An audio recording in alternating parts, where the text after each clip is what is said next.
Tai kol aš bandau sukurti kažkokį antrą versliuką savo gyvenimą, bent jau šitas yra pirmas, toks nustabilus, tai aš noriu papasakoti, ką aš išmokau būtent jį kurdamas ir kokias pamokas gavau ir kokią patirtį sukaupiau, kurią naudoju kurdamas antrą. Tai kaip matot, čia pas mane yra nuostabiausia gamta, miškas aplinkui prie Vilniaus, čia buvo gauromečio plantacija, aš čia pastačiau tokį namuką. Nu, o fūras pabiškį šaibom einam, kažkodėl tokiam puslytėm visas išėjo. Tai spėjau, kad čia ne dažų problema, o pačio korpuso. Tai nieko gero. O šiaip svečiai palieka pas mane labai idealiai. Čia pas mane viena nakvynė kainuoja 190 eurų. Tai visus skaičiavus, sudauginus, gali galvoti, kad esi milijonierius. Bet ne, aš darau labai gerą servisą, labai gerą palaikymą, brangus produktai, patalynės, 3 komplektai 500 eurų, jas reikia pastoviai, nu, jie dėvisi aktyviai. Brangų vandenį, gėlės vis tik stengiasi šviežias pastatyti, brangią kavą svečiam palieku, kurie gali patys susimalti. Ir taip toliau, ir taip toliau, ir taip toliau, plus kainuoja reklama, mokesčiai, tai visos kitos sąnaudos, elektra, nes skalbiu pastoviai, lyginu pastoviai, iš ko aš kaifuoju ir kas man labiausiai patinka, tai yra kaip aš mokausi gero požiūrį klientus. Ta prasme, ten mes visi esame girdėję tokių nuvalkėtų frazių, kaip klientas vis laik teisus. Nenaudočiau aš tokios frazės, nes iškart asociacijos su kažkuo, ne apie ką aš kalbu visai. Aš kalbu apie tai, kad man realiai rūpi tas žmogus, kuris atvažiuoja, nes aš pats savo rankom dariau, jam kažkas tame patiko, kažką jis tame pamatė, jis atvažiuoja ir man rūpi, kad jis tikrai pasidžiaugtų to šitų visų statinių, kad jis pajaustų tą gamtą, pajaustų tą, apie ką aš taip savo pasidariau. Iš tikrųjų tai savo ir dariau su mintim, kad numosiu, bet galvojau daugiau ten pagyvensiu. Ale, ne, taip dažnai čia ir gaunasi. Tačiau pas mane taip vis dar ir nepasietas yra Ramunėlių laukas, nes bijojau čia tų šalmų. O jas praėjo, man atrodo, reikia čia ir siekti.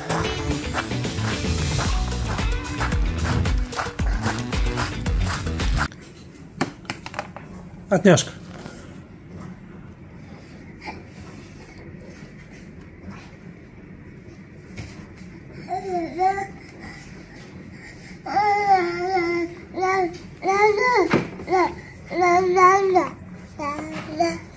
Atmesk man.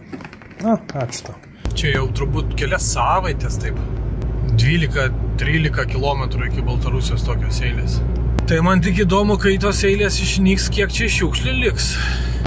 Vyksta čia veiksmas aktyvus. Reiškia pasidaryti muilą gerą, kokybiškai nėra sunku, bet ją padaryti daug ir efektyviai yra sunku. Todėl, kad tą pastą, kurią pasidarai, nu, nėra taip lengva ją skiesti su to vandeniu. Čia toks yra ilgas procesas. Aš bandau čia iš greituoju būdu, va, su blenderiu, suplaku, tada visa masė pavirsta kažkokia balta struktūra tokia neskaidria. Ir iš jos padarius muilą, va, jis nėra skaidrus, reiškia, kad įvyko kažkokia tai reakcija. Bandau šį dabar pašildyti, nes būna jisai susistovi ir vėl pasidaro skaidrus. Paliksiu, pažiūrėsiu ir dabar dar vieną tokį čia bandymą darysiu.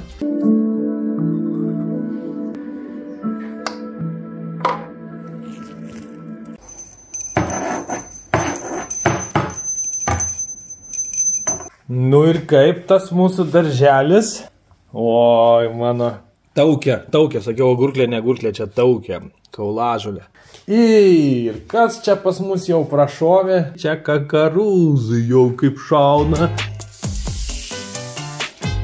Kažkaip daug vilčių tai nededu, bet su šitu daiktu galima labai gerai ekstraktus augalų daryti. Įdėk čia ramunėlių, įjunk ir visi arbata labai gerai pritraukia. Ultra garso bangos sukuria vandenyje garso bangas ir garso banga tai reiškia sutankėjimas arba praretėjimas. Ir aš kaip suprantu, tuose praretėjimuose atsiranda dėl slėgio sumažėjimų vanduo pradeda kaip ir garai įsivirsti ir susidaro tokie mikro burbuliukai. Ir tie mikro burbuliukai, kada jie subliūkšta, pak, ne? Pak. Bet tas pak būna toks galingas, ten susidaro labai galingas sprogimas, ten susidaro labai aukšta temperatūra toj sprogimo vietoj ir didžiulė sprogimo banga. Ir jinai dėl to visur, kur patenka vanduo, jis viską tie mikrosprogimai atkrapšto, viską sujudina, nesuplakdamas, nesuputodamas tokias mikro tokiam vibracijom. Geras daiktas, va jau žmonos pabandžiau žiedą pavalyti, tai balo gerai. Daug varčiau didesnį pirkti, bet didesnis, nu, tai yra šito talpa čia tik 3 litrai, o 10 litrų, kur jau galėtų tikrai kažką įdėti, nes čia nieko negali įdėti. Ja. Kur aš įdėsiu didelį ir kainuotų 100 eurų brangiau, šitas 95 eurai, pabandymui labai gerai. Yra tokia funkcija, kad nustatai temperatūrą, įjungi ir jis palaiko. Pavyzdžiui, reikia kažkokius daiktus šiltai laikyti, kaip kad aš, pavyzdžiui, dabar darau su šito. Šiltai laikau ir žiūriu, kas vyksta, ir žiūrim, va, per naktį kaip išskaidrį. Tai čia pat gali šiltai laikyti daiktus, per naktį palieki šiltai guli, iki 80 laipsnių gali nustatyti. O kai paspaudi šitą mygtuką, tai per kamerą turbūt iš vis baisus garsas bus, bet šiaip gan stiprokas garsas. Nu, pabandom. Siaubas. Įranga vibruoja ir sukelia ne tik ultragarsą, bet ir tas, reiškia, girdimas harmonikas. Tam galim pasinaudoti dangčių uždėti, bet to nepakaks, bet tada galim pasinaudoti ausinėm. Pirmą kartą matau pas save antiną arčiantis. Gal antinas toks gražus, ką čia veikia? Balos ieško, reik balą iškast. Pagal mano filosofiją tai taip ir yra, kad nereikia tos gamtos visos padaryti asfaltinės, veja graži visur. Ir tada nėra jokios biovairovės, nei jokių ančių nieko. Šabakštynas irgi turi ir savo pliusų, ir savo minusų. Tai aš ieškau tokio balanso, kad būtų, pavyzdžiui, aplink trobelę, krūva medžių, vėjas pučia, šakučių pastojo prikrenta, niekad aš jų nerenku. Ir jos kažkaip ten išnyksta ir gamtinoje to tik tai geriau yra, o aš laiko sutaupau. Taip pat lygiai taip pat ir žolė, jeigu tu ją labai dažnai pjausi, viskas bus plika, biovairovė labai sumažėja, kas ten auga, kas ten gyvena, kokie vabaliukai. Viskas pasidaro dirbtina. Va tokia atrodo šakų krūva nesąmonė. Ten čia ne vietų ir nelaiku, bet šiaip kažkur kampe, kur nieks neteina gulė šakų krūva, tai susidarys vietos, ką žinau, gal kokie žiūkai ten apsigyvens, tada dar kažkas apsigyvens, tada skris kažkokie nematyti paukščiai ir dar kažkas apsigyvens ir bus tokia didžiulė bioįvairovė, kuri bus daug sveikesnė tiek pačiai gamtai, tiek tau pačiam ten būtų. O kiek produktų sugadinau eksperimentams, žiūrėkit. Kiekvienam iš jų skirtumas tas, kad pradinis kiekis vandens skiriasi, nes mano buvo mintis padaryti maksimalų kiekį, kuriame dar gerai vyksta reakcija ir to pasiekoje šitie 3 paras šiltai stovėjo. Pilnai saponifikacija neįvyko, nes iš spalvos matosi. O čia jisai pusę paros stovėjo kambario temperatūrai. Matom visiškai tobulai vykusią saponifikaciją. Dar atliksim skaidrumo testą.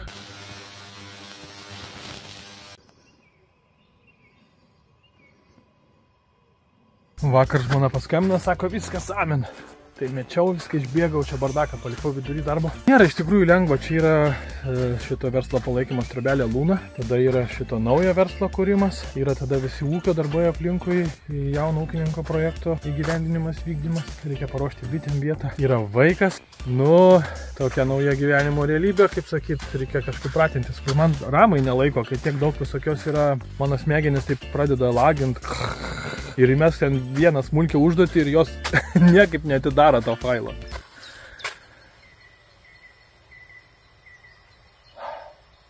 Bet paukštukai čiulba, gyvenimas tęsiasi. O ką aš neikėjau apie buveinės. Anksčiau atsimenu vaikystėje visur ties Skruzdėlynėje, dabar jau retai kur sutiksi. Daug mažiau tinkamų vietų. O va, jos čia susirado ir gyvena savo.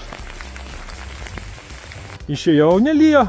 Apėjau tokį didžiulį čia ratą per miškus, visą laiką lijo. Ėjau pasižiūrėti į sklypą vieną. Buvo proga pasivaikščioti, dabar apsirinksiu erkės. Pastebėjau, kad aš vaikštau visą laiką taip, kad surenku maždaug 3 kartus mažiau erkių nei šiaip. Tiesiog einant bukai kažkur tai. Tik tai jeigu neišvengiamų lipu ant tokių.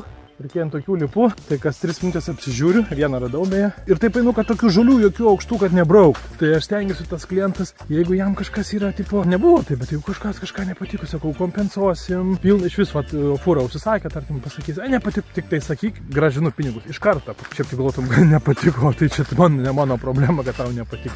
Nu ir taip, stengiuosi, gal ne visi paimtų, ne visiems spėja tiek dėmesio parodyti, bet vis laiką stengiuosi parašyti. Po viešnagės paklausiu, kokių pastabų turi, kur galim tobulėti, ir stengiuosi atsižvelgti. Vieni siūlė, kad čia kabliuko trūksta, kiti dar kažką siūlė, ne visus spėjo atsižvelgti.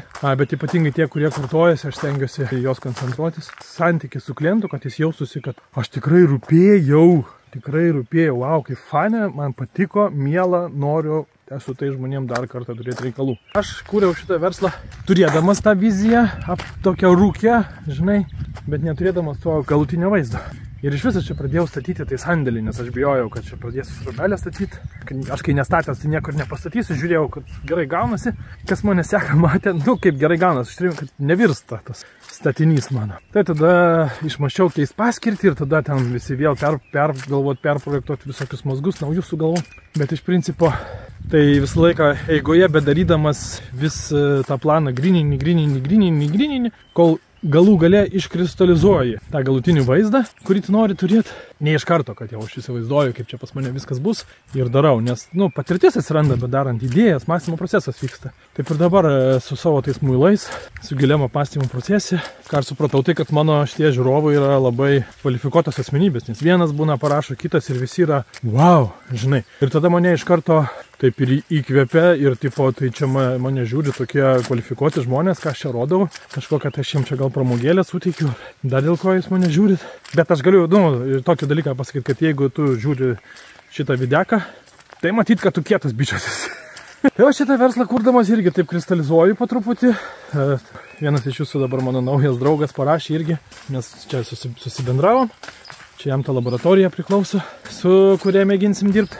Ir jis sako, tau reikia partnerio, reikia sponsoriaus gero, nes pastilino tiesiog savo patirtim, 1000 kartų tą pakartojo.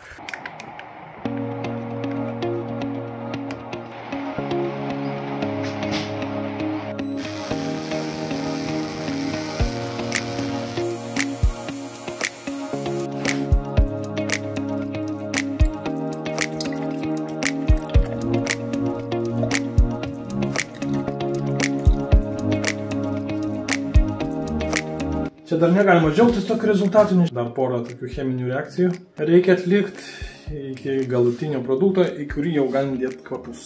Bet čia jau firminė paslaptis.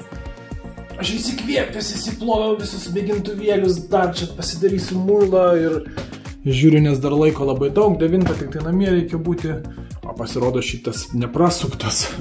Nuo pat laiko prasukimo aš nepastebėjau, kad šitas neprasuktas. Šimonytė, padarykit, kad nereiktų sukalioto laiko, ką?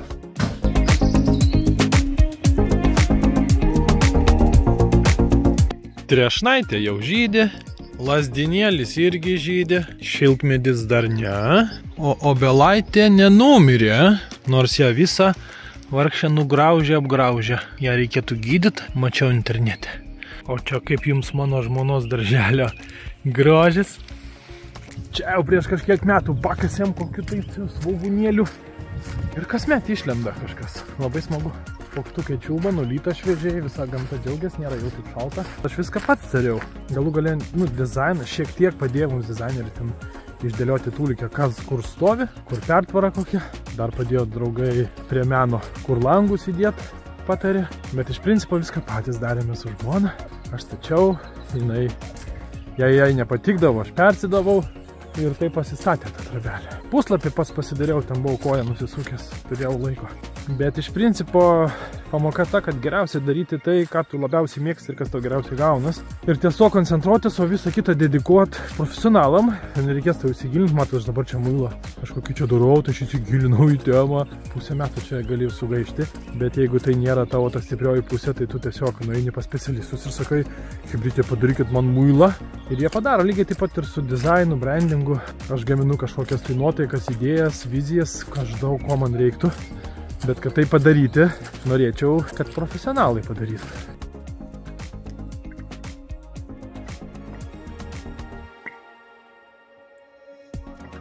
Čia yra daroma tokia bazė visiems mano kvapam.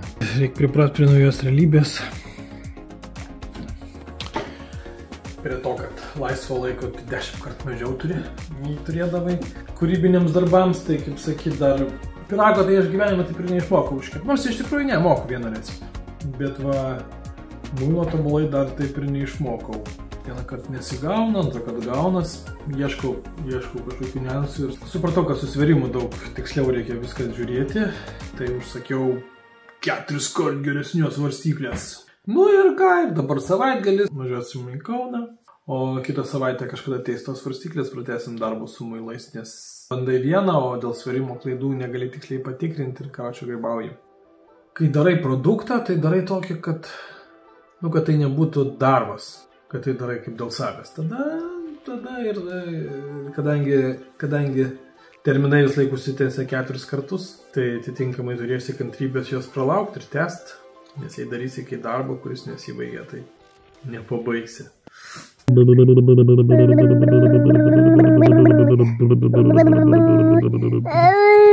Oi.